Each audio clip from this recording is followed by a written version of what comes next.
नमस्कार साथियों, उम्मीद होगी आप अच्छे होंगे। हिंदी साहित्य के आदिकाल से भाग 3 के कुछ प्रश्न करा रहे हैं और ये प्रश्न आपको एग्ज़ाम में लाभ ही लाभ देंगे।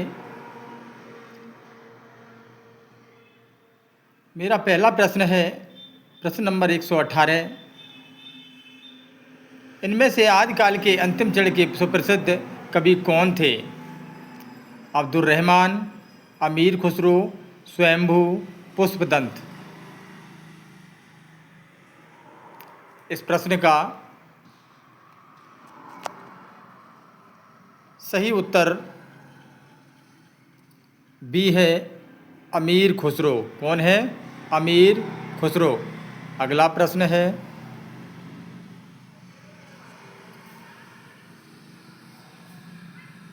ऐसे रासु ग्रंथ के रचनाकार का नाम बताइए जिसकी रचना शासक से संबंधित है।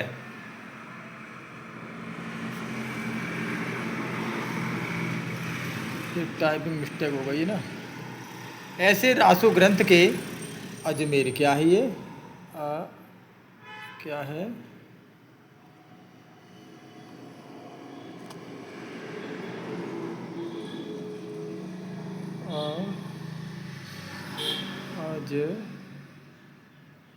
अजमेर क्या है?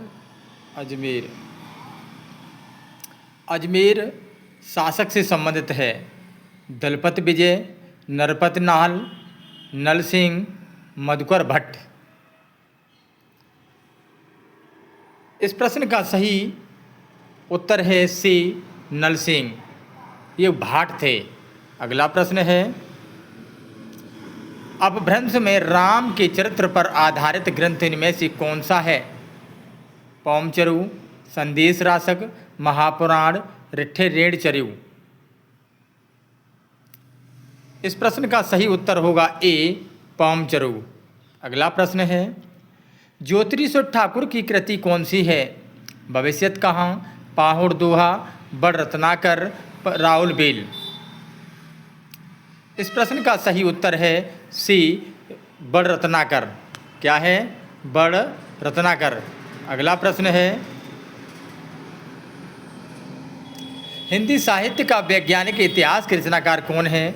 गणपत चंद्र गुप्त, आचार्य रामचंद्र शुक्ल, डॉक्टर नगेंद्र राम कुमार वर्मा।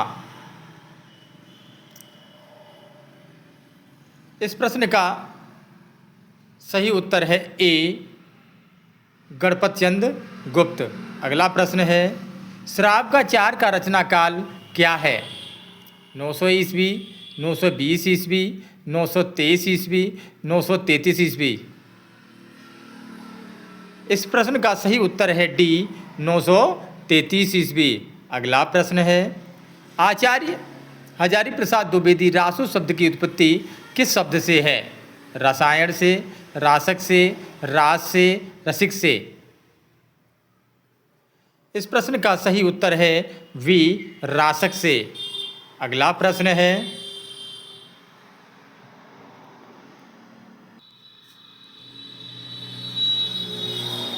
किस कवि को अभिनव जयदेव की उपाधि मिली थी? अमीर खुसरो को, चंद्रबरदाई को, विद्यापति को, स्वयंभू को। इस प्रश्न का सही उत्तर होगा सी, विद्यापति को। किसे? विद्यापति को। अगला प्रश्न है, हिंदी के उस कवि का नाम बताइए जिसने मनोरंजन साहित्य की रचना आदिकाल में की। चंद्रबरदाई, विद्यापति, अमीर खुसरो, राम सिंह। इस प्रश्न का सही उत्तर होगा सी, अमीर खुसरो। अगला प्रश्न है, अपभ्रंश और राजस्थानी भाषा के योग से बनी काव्य भाषा को क्या नाम दिया गया है? डिंगल, पिंगल, संधा भाषा, अभट्ट भाषा।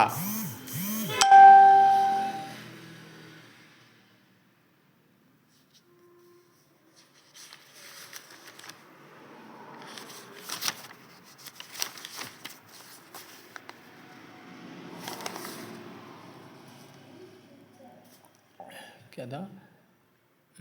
अपभ्रंश और राजस्थानी भाषा के योग से बनी काव्य भाषा को क्या नाम दिया गया है? तो डिंगल भाषा। कौन सी? डिंगल भाषा। अगला प्रश्न है, इतिहास केवल घटनाओं का अन्वेषण एवं संकलन मात्र नहीं है, अपितु उसके भीतर कार्य कारण श्रृंखला विद्यमान है। यह कथन किसका है? टैन का, डार्विन का, मार्क्स का या हेगल का?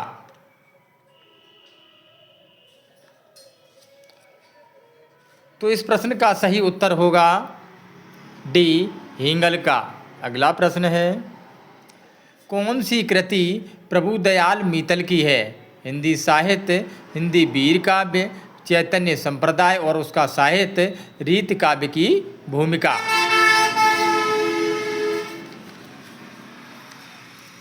इस प्रश्न का सही उत्तर होगा सी, चैतन्य संप्रदाय और उसका साहित्य। अगला प्रश्न है, आचार्य रामचंद्र शुक्ल ने हिंदी साहित्य का इतिहास लिखने में किस पद्धति का अनुसरण किया है? वर्णानुक्रम पद्धति, विधेयवादी पद्धति, कालानुक्रमी पद्धति, वैज्ञानिक पद्धति?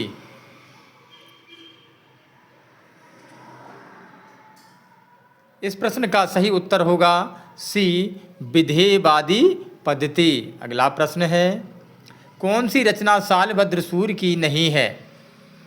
बुद्धिरास, भरतेश्वरी बाहुबली रास, पंच पांडव चरितरास, चंदनवाला रास? इस प्रश्न का सही उत्तर होगा डी, चंदनवाला रास कवि आशुक की रचना है और बाकी सभी शालभद्र सूर्य की रचना है। अगला प्रश्न है, कामिनी करे सना अपने, हैरत ही हृदय हनय पंचबाने, ये पंक्ति किस कवि की है? अमीर खुसरो की, विद्यापति की, जयदेव की, आशुक की? तो इस प्रश्न का सही उत्तर है विद्यापति। कौन? विद्यापति। अगला प्रश्न है,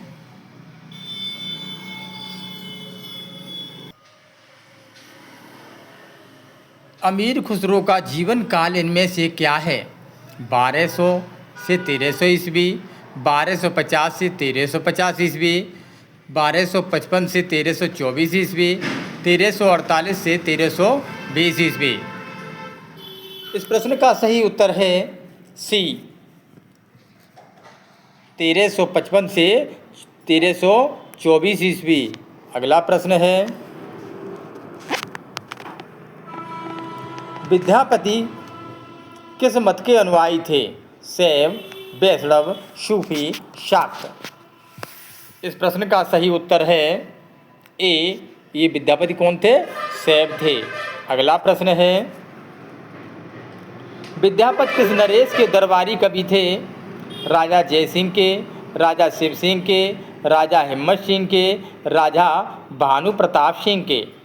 विद्यापति किनके थे?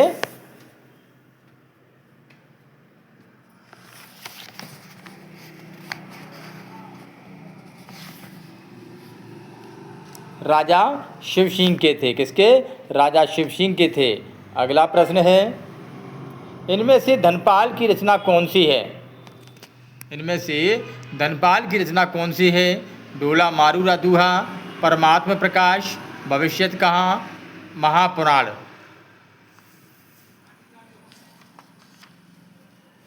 इस प्रश्न का सही उत्तर होगा सी, भविष्यत कहाँ, धनपाल।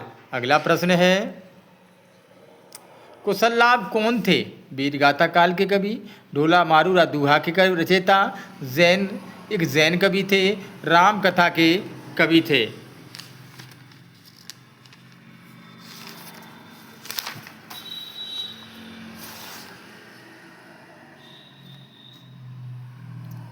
कुशललाभ कौन थे? ढोला मारूरा दूहा के रचयिता। अगला प्रश्न है, नाथ संप्रदाय का प्रभाव हिंदी के किस कवि पर सर्वाधिक पड़ा? कबीर पर, नानक पर, सुंदरदास पर, विद्यापति पर?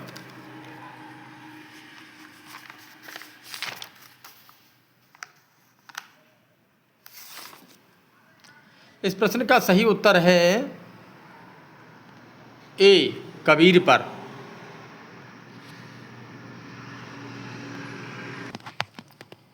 खुमार रासों की प्रमाणिक प्रति कहाँ संग्रहित की गई है? पुरी संग्रहालय में, जयपुर संग्रहालय में, मथुरा संग्रहालय में, ग्वालियर संग्रहालय में। इस प्रश्न का सही उत्तर होगा ए, पुणे संग्रहालय में। अगला प्रश्न है, यह गूंज मात्र है, मूल शब्द नहीं। आचार्य रामचंद्र शुक्ल की यह टिप्पणी किस रासो काव्य के लिए है? पृथ्वीराज रासो के लिए, बीसलदेव रासो के लिए, खुमार रासो के लिए, परमाल रासो के लिए।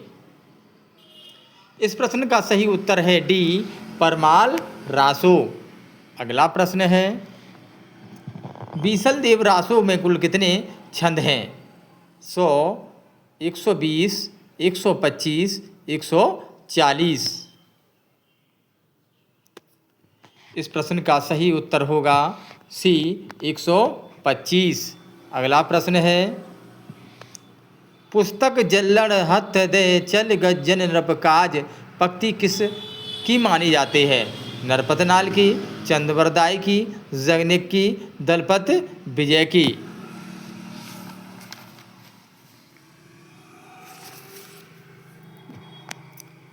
इस प्रश्न का सही उत्तर है चंद्रवरदाई। अगला प्रश्न है,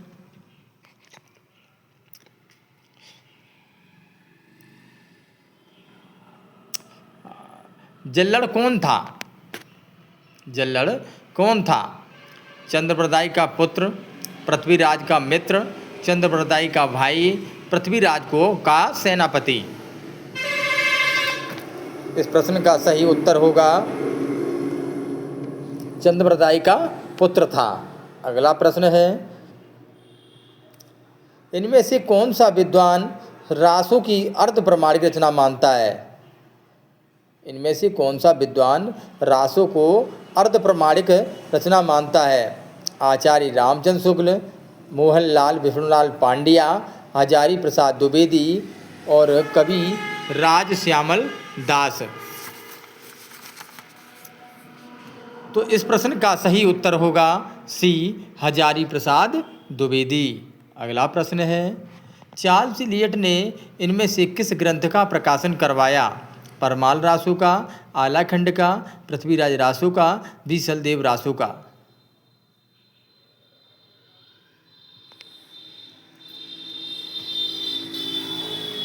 इस प्रश्न का सही उत्तर होगा बी, आलाखंड। अगला प्रश्न है, जैन मत का प्रचार भारत के किस राज्य में सर्वाधिक था?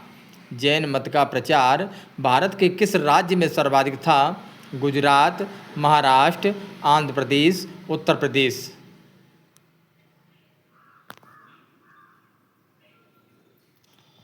इस प्रश्न का सही उत्तर होगा गुजरात। अगला प्रश्न है, रासक छंद में कितनी मात्राएं होती हैं? रासक छंद में कितनी मात्राएं होती हैं?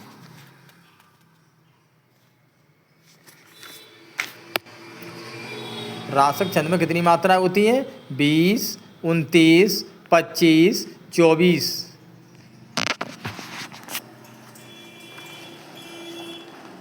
इस प्रश्न का सही उत्तर होगा 29। कितनी होती है?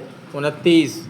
अगला प्रश्न है, खुमार रासों में लगभग कितने छंद हैं? 1000, 2000, 4000, 5000। कितने? इस प्रश्न का सही उत्तर होगा डी, 5000। अगला प्रश्न है, विजयपाल रासो किस भाषा में लिखा गया है? डिंगल भाषा में, बिंगल भाषा में, अपभ्रंश भाषा में, प्राकृत भाषा में। इस प्रश्न का सही उत्तर होगा सी, अपभ्रंश भाषा में। अगला प्रश्न है, कंडपा ने कुल कितने ग्रंथ लिखे हैं? कितने लिखे हैं कंडपा ने? कंडपा ने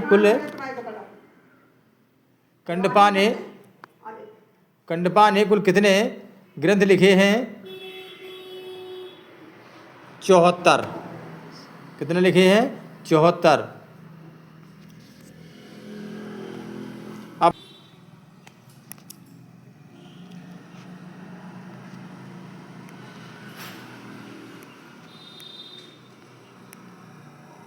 प्रस्तावना। आचार्य रामचंद्र शुक्ल की इतिहास, ये कथन निष्कर्ष हैं। आचार्य रामचंद्र शुक्ल का इतिहास सन 1929 ईस्वी में लिखा जाने के कारण वर्तमान संदर्भ में अधूरा प्रतीत होता है। फिर भी यह उपलब्ध इतिहास ग्रंथों में अद्वितीय है। न शोधी से प्राप्त निष्कर्षों का इसमें समावेश नहीं हो सकता है। तथापि साहित्य में इतिहास दर्शन की आधारभूमि उसने अवश्य तैयार कर दी है। ये दोनों प्रश्न कैसे हैं? सही हैं। कैसे हैं?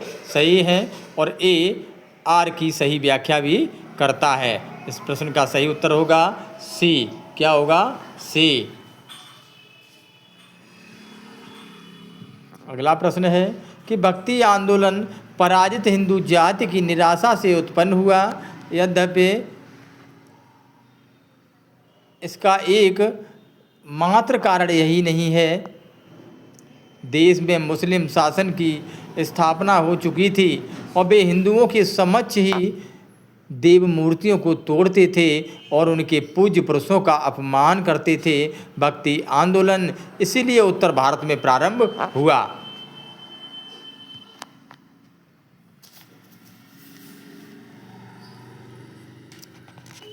इस प्रश्न में ए पूर्ण रूप से सही है, आर आंशिक रूप से सही है, इसलिए इस प्रश्न का सही उत्तर होगा ए। क्या होगा? ए। अगला प्रश्न है, निम्न इतिहास ग्रंथों को उनके प्रकाशन वर्ष के आरोही क्रम में व्यवस्थित कीजिए। हिंदी साहित्य का इतिहास, मिश्र बंधु विनोद, हिंदी साहित्य की भूमिका, हिंदी साहित्य का वैज्ञानिक इतिहास।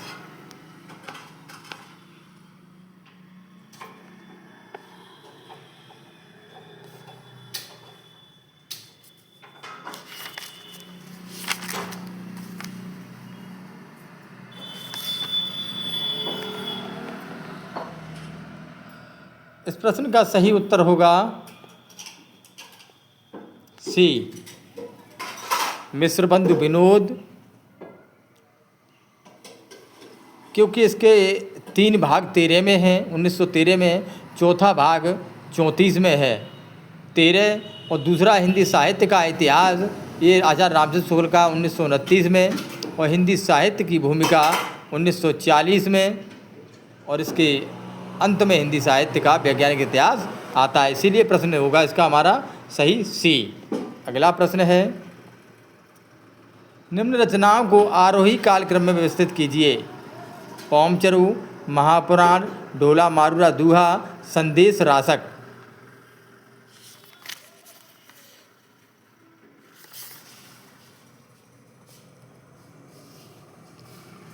तो आपको पता होगा कि सबसे पहले पौमचरू आता है और पौमचरू किसी में पहले नहीं है, इसीलिए हमारा सही उत्तर होगा ए। क्या होगा? ए। अगला प्रश्न है, निम्न कवियों को आरोही कालक्रम में व्यवस्थित कीजिए।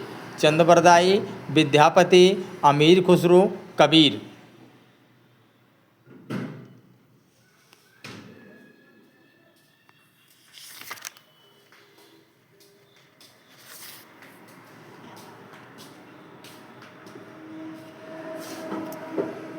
इस प्रश्न का सही उत्तर होगा बी, चंद्रबरदाई, अमीर खुसरो, विद्यापति, कबीर। सही है। अगला प्रश्न है, निम्नलिखित सिद्धों को आरोही कार्यक्रम में व्यवस्थित कीजिए। सरेपा, शबरपा, कंडपा, डोंबीपा। इस प्रश्न का भी सही आंसर ए होगा, सरेपा, शबरपा, कंडपा, डोंबीपा।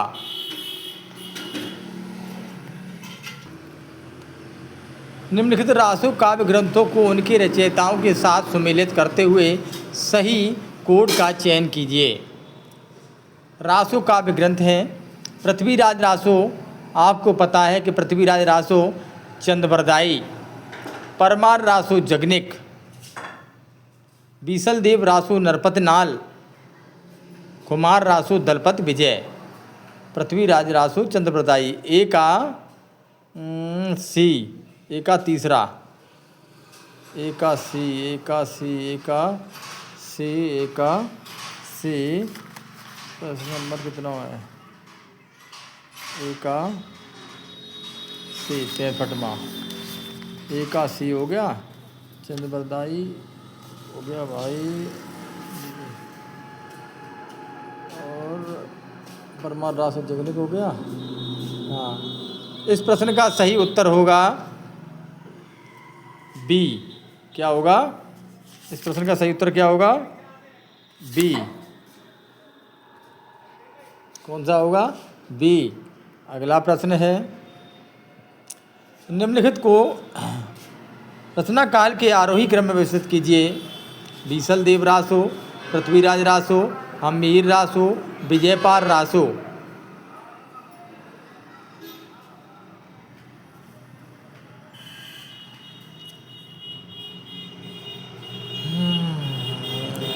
इस प्रश्न का सही उत्तर होगा ए।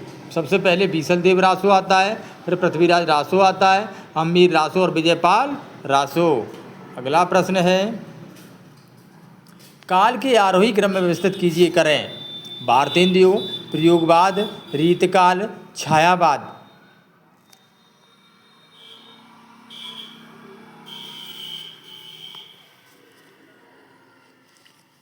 इस प्रश्न का सही उत्तर होगा डी। रीतकाल, भारतेंद्र युग, छायावाद, प्रयोगवाद। अगला प्रश्न है,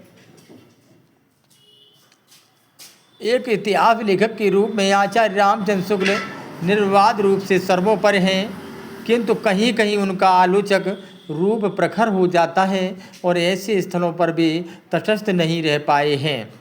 शुक्ल जी तुलसी के समर्थक और कबीर के विरोधी लगते हैं। तुलसी के प्रति उनका विशिष्ट मोह कबीर के प्रति अन्याय करवा गया है।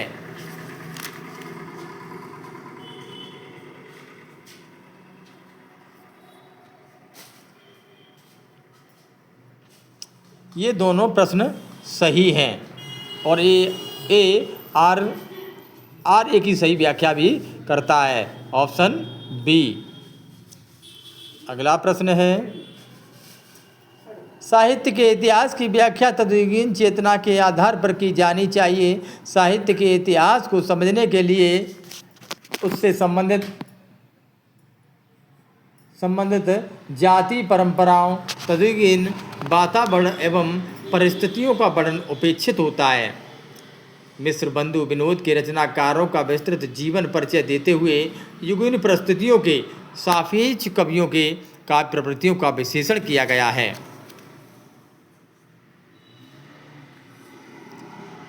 इसमें ए सही है, आर आंशिक रूप से सही है। इसका आंसर होगा सी।